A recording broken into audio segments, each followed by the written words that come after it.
And action. Welcome to an Intentional Marriage Podcast. We are your hosts, Kristen and Chad Cottingham. We are here to discuss all things marriage because we know, what honey, what do we know? Great marriages don't just happen, you have to be intentional. And Today, Kristen, we've been talking for a lot about this, but we wanted to bring it to the audience. Something that maybe we've made reference before, it kind of comes up, but it's something we all do at times, maybe some more frequently, is make excuses. Excuses, laziness, combination.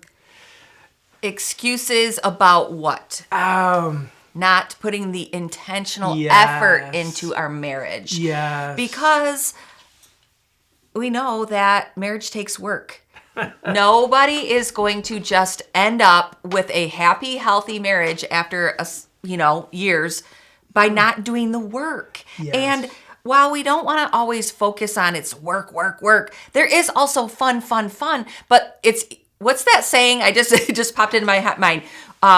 Work now, play later. Play now, work later. Something to that effect. But Kristen, part of that work is fun, because if part of the work, I gotta do work is asking my wife on a date. Instead of, so let's jump in. We're getting ahead of ourselves because we got so much on our mind. We like going back. And I think we've discussed this before, going back when we were first dating, going back when we were first married, BK, before kid stage. Oh, yes. We did a lot. That wasn't a very long stage for us. No, it was easy effort. It was easy to go buy flowers, to buy a gift, to write a note, seemed easy. I really pushed hard. I worked hard to gain your attention, gain your favor, to win your love. And I accomplished that, and same thing. Maybe I worked harder than you did. Pretty obvious there. But then once we get married, once kids come, routine comes, I've got my queen. I've got my, you think of the big buck. Prize. The prize. On your prize, I guess. The prize. I was your hunted prey. Yes. And then I don't seem to work as hard at maintaining what I spent so hard working to build. And so was easy to become lazy. I think a lot of people out there can relate to this. And maybe some of you young listeners, you're not married or you're early married, like, oh, we do this. It comes great. Easy. It's yes. easy. Oh, yeah. Keep it going. Right. That's our whole point for the young listeners. Keep that going. Make it those fun moments. Create those moments and be intentional in that. But honey, I have to share something. As you were just talking, my mind drifted back to a few years ago. When did we move here? Which would have been 4 or 5. Okay, so this happened about 4 or 5 years ago. And my girls and I were getting ready. We were packing up our house. And we were getting ready to move to a new home here, where we are now. And I came across a whole box of old, mementos and, love letters, back from our college days and whatnot. I know where this is going. So I was flipping through them and kind of reading them before I passed them off to my girls to make sure they were G-rated. But anyway, so a whole bunch of of the letters that you wrote me had, I'm so sorry.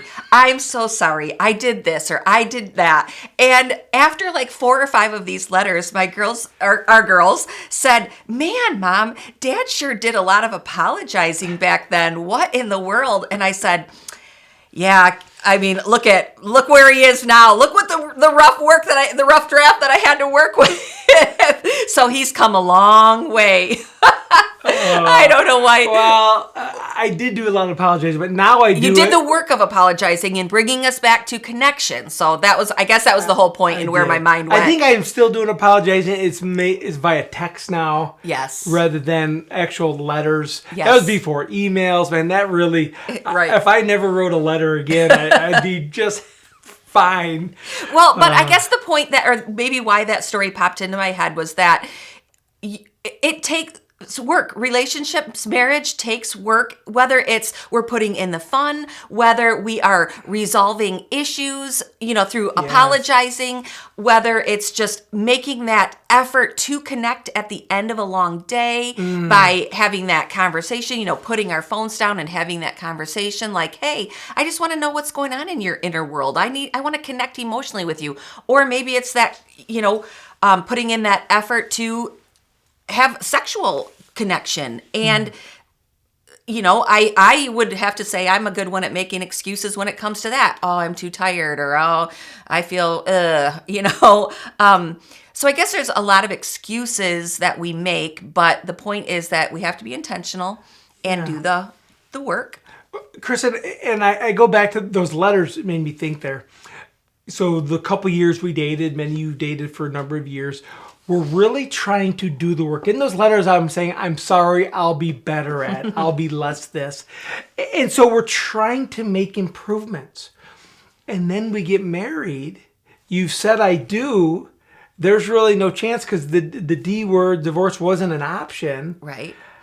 I now got lazy and began to make excuses. I don't want to change. I like the way I am. I think you should be more like me.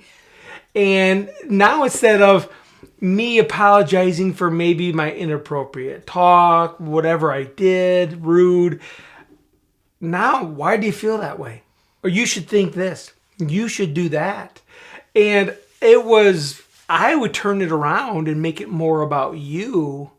And I would make excuses why, or blame shift, why I don't need to do the work or change. Because I was right and you were not. And where did that get us? It didn't get us very far. Where did that get you, honey? It got me in the doghouse. Did that lead to a happy, healthy relationship? No. No, it didn't. And that's why we're here talking, because I think excuses and laziness can really take root in a lot of marriages, which is why we keep saying you have to be intentional. Right. Because it isn't natural or easy to look out for your interest, because I'm selfish. I'd rather watch the game. I'd rather sit here on the couch and do nothing and let you deal with the kids and you feed the kids and you clean the house. This game is way more enjoyable than me getting up out of my comfort zone and helping. You're right. Yes, excuses are the bottom line of our excuses are selfishness. And our human nature takes the path of least resistance. That's just, if we're not disciplined, if we're not intentional, if we're not prioritizing our spouse, we're going to take the path of least resistance that always goes back to what's good for me, what's in it for me. Yes. And a me-centered marriage instead of a we-centered marriage is not going to be fulfilling or maybe even last. So, well, and Kristen, you're right there. It made me think of something we implemented a while back, was like an emotional check, or kind of a check-in.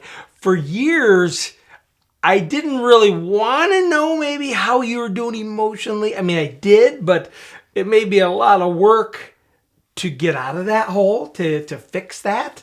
And I just kind of wanted to know surfacey, do this, do that, but not do anything. And so we started a while back asking about some e-checks. How are you doing? Really, on a scale of 1 to 5, can you give me a check-in? And all of a sudden, if you said, I'm about a 1, or I'm at a 2, oh, crap. No, we got some work to do. Now you got to do the work. Now, okay, what did I do? Or what can I do to help? What can I do to get you to a 3 or get you to a 4? And that was when we decided doing that. We're saying we're going to be intentional about truly checking in, so we're not making excuses or being selfish and just drifting. Right. Because one thing you say a lot, Kristen, is marriages, you don't drift in the right direction. Usually you're drifting apart. You have to row in the direction you want to go. You have to row in the direction you want to go. So we start doing these check-ins. Yes. How are you doing? Can you give me a 1 to 5? Give me a check-in. When I did that, I was purposely asking, like, I truly want to know how you're doing. and I truly need your answer. And then you give that to me. And then from there, am I going to make an excuse about it? Right. Or am I going to do the work? Are we going to do the work? Are we going to have the conversation? Go on a date night, go on a walk, whatever that next step was. Mm-hmm. But if I didn't know how you were doing, I know for a while I was lazy and didn't really, like I said, want to know. Mm-hmm. But if you truly want to get your marriage to the next level, you've got to dive in and dig in. Right. And I was thinking back to our last podcast too about the emotional safety piece, because that's critical in what you're talking about, and that emotional connection. There has to be that emotional safety. Yes. But I was thinking about all the different areas or the different ways we do connect, whether it's emotionally, whether it's physically, through touching, sexually, whether it's spiritually, whether it's intellectually. Okay. I talked a lot about some of my excuses on maybe not to connect. Well, did you have excuses well, that's too? what I was going to say. I thought I was the only bad one here that needed help in this area. No, I was thinking about all of those different areas and what excuses we make in those different areas. And because I think identifying the excuse is half the battle. We know what the disconnect feels like in our marriage. We know, but sometimes we're like, where is this coming from? Yeah. And so that's what we're pointing out. These excuses are getting in the way of our connection.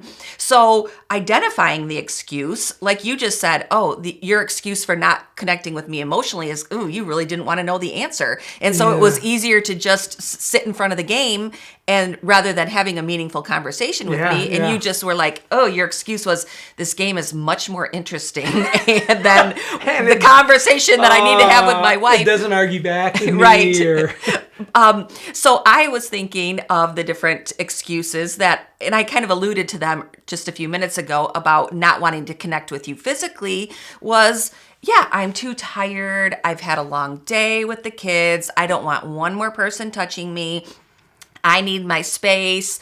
I think, again, blaming you too, like saying, he was rude earlier. I'm not gonna. You were looking for me to fail. No, like. You weren't? I'm trying to think of some more excuses that I've used. Let's see. It's that time of the month. I feel yucky. I'm not in the mood. So like. He never changes. He's not doing what I want. It was I felt conditional. You created a lot of excuses unless I met the conditions. Yes. And it was perfectly, and it was kind of a chess game, or I'm trying to make the right moves that maybe if I do everything just right, maybe there's a chance I can get lucky when the kids go to bed. But it felt like along the way, there's an excuse I was here. making excuses, And yes. you were like, I was trying to go here and you were blocking that move. And I tried to go here and you blocked that move. I was a very good defensive player. You were great at defense and I was always on offense. But we have to address those excuses because those are getting in the way of our connection. Yes. And so, yes, maybe there are real reasons. I was tired. I was tired. The kids were driving me crazy all day. I really don't have that emotional capacity, or, that leads to the physical capacity to make this work right now. But so there's legit reasons why some disconnect gets in our relationship. Yes.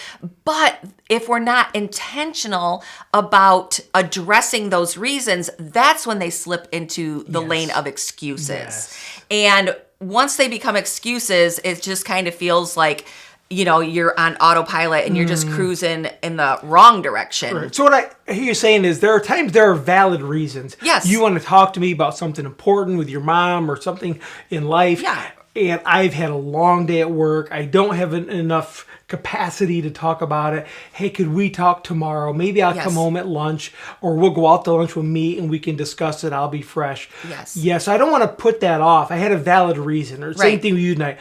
Chad, I've had kids all day hanging over me. I can't, please. Can we, we can rally in the morning, get the kids to school. And so we're not putting off our spouse. Right. But there are some valid reasons, but we're coming back later. But I think over time, it's easy to make excuses. We initially had valid reasons. Right. But then, like you said, over time, they become excuses because we're being lazy. We're being lazy, yes. And laziness kills more. Laziness and selfishness are two big marriage killers, intimacy killers. You're right. Because when I'm selfish, I'm lazy. Yes. Because I want you to serve me and you to take care of my needs, and I don't want to do what you need. Right. But we need it. It's a symbiotic relationship. You need Yes. connection and communication and shared time, and you need me face to face and to hear you. And I need to touch you and to hug you and to kiss you and make love to you, to connect. And this is give and take. Right. And I want you to give, and I don't want to give back. And I think it's vice versa. Right. And so what are those excuses that are identifying those excuses that are getting in the way is key. And whether it's like what we just said earlier, a lot of them, we blame our kids too. Oh, we have all these kids that we can't connect. We've got kids running in and out and, draining all of our energy. Well, again, those are reasons, but we can't use them as excuses. So what can we do with the kids? I remember one couple told us this years ago that they make their kids go to their room like an hour before bedtime. They could just have quiet time in their room. They could play in their room. I mean, maybe that's a little too long depending on the age of your kids, but You don't need that long. I think their kids were a little bit older at the time. Is this to talk or other things? Well, so they could have that connection time. And they just told their kids, Mommy and Daddy need time to ourselves. We need you to go play and give us some time. And sometimes your kids need that time as well. Right. Or some quiet time, peace and quiet, thinking, not having mom and dad there every time. It's really a good tool to teach them. Yes. If we need time, you guys need quiet time. And when it comes to the kids too, I think we have to be creative in making these intentional moments of connection, whether it's, I know that the cultural message is no screens, no screens, no screens. Well, screens saved my sanity with my kids. I remember, I think it was our son, Alex, he asked me, Mom, do you ever regret how much TV you let us watch when we were growing up? And I said, no. I said, It saved my sanity. But okay, I say all that to maybe if the kids have really been, interrupting and whatnot, make it a special time. Say, okay, you guys, I'm going to turn a movie on. We're going to make some popcorn. You guys are going to have a special snack and you're going to watch the movie. We have a friend couple, what they did. While Mom and Dad have some time in the other room to talk. So we don't want you to interrupt. I think it's laying, clear expectations for the kids so they know, like, oh, this is important to Mom and Dad. They need time to connect. We can't interrupt. Just make sure you lock the door. I know what conversation or what. Oh, some friends of ours when their kids were little and they couldn't do alone time, they would literally give the little kids, a pack of Lifesaver candy. And they'd always say, you have to eat on the porch, you can't eat inside, and you stay here one at a time. You each get one until they're all gone. And they would literally bribe their kids with candy to get some connection whatever time. Works. I like the one, sit in front of this fan and don't get up until the fan turns off. Whatever works. Because we're kind of laughing about this, but again, this intentional connection doesn't just happen. We have to make it happen. Yes. We have to create margin. We have to create moments in our day, in our week, in our month, and to say, you are important to me. Right. I don't want to make excuses anymore. I want to prioritize our marriage. I want to prioritize me meeting your needs. And how can we make this happen in this season of life? Because let's be honest, marriage goes through all different seasons, and what works in one season does not work in the next season. Again, I think back to with little kids. Yeah, that's a big reason why we lack connection sometimes. Right now, in this season of our life, we don't have that as an excuse anymore. I think our phones have replaced our kids. It's much easier for me to sit on the couch and scroll on my phone than to put it down and have a conversation with you about whatever it is going on at work, with your boss, whatever's going on in your world. Even hunting, I need to be a little bit more intentional about just, connecting with you on things that you enjoy. And vice versa. And yes, vice versa. So, because Kristen, you're right on it, and you alluded to it earlier. Because if you're not being intentional doing this, it could be 3 months, 6 months down the road, and you're having dinner, and you look across the table, and you're like, Right. I feel so disconnected. Yes. We're in the same house. We share the same beds. We share the same schedule, same games. But I feel so disconnected Right. because we haven't had that time to talk, to share, to connect, Right. to be intimate, whatever. And all those are ways to be intimate. Right. And that's what we want to avoid and help you guys from getting into that, because we fell into that so often. Right. Where we felt more disconnected than connected. And we are now trying to dig out of that hole, because how did we get so far away here? It was so Right. close, but yet felt so far away. And it Yes. didn't feel right. It didn't look right. I think the kids could sense it. But man, what a difference when we were connecting. The kids could see how much fun we were having, and laughter and joy. It wasn't bickering and fighting and yelling and throwing things, or Right. some of those fun moments. Right. Well, and I don't want to beat a dead horse here, because I feel like we've also shared some of this in earlier episodes as well. But I guess I always feel like awareness is key. You're not going to change, you're not going to grow until you're aware of what the issue is. So my encouragement to us, to our listeners, is to just identify what excuses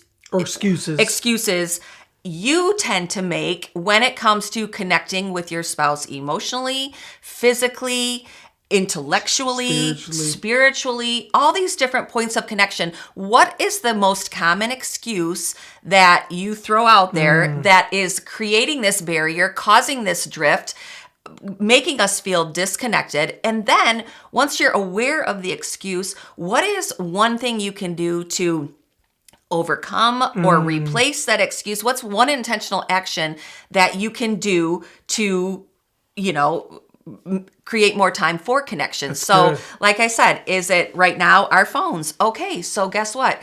Maybe we need to create no phone zones again. Me, or I just need to be more aware, and that when you come in the room, or I need to make sure I set my phone down, I'm present with you, I'm asking connecting questions, and then go back to what I'm doing, because I want you to feel more important than my phone. When it comes to little kids, again, depending on their ages, is there a way that you can occupy them so you can have more connection time? Grandparents, babysitter, date nights. That's why those are so important. Yes, that's why we say that. Putting the movie on, everything we mentioned earlier. When it comes to physical connection, what's the excuse that you are making? And what do you need to do to overcome that excuse? You know what?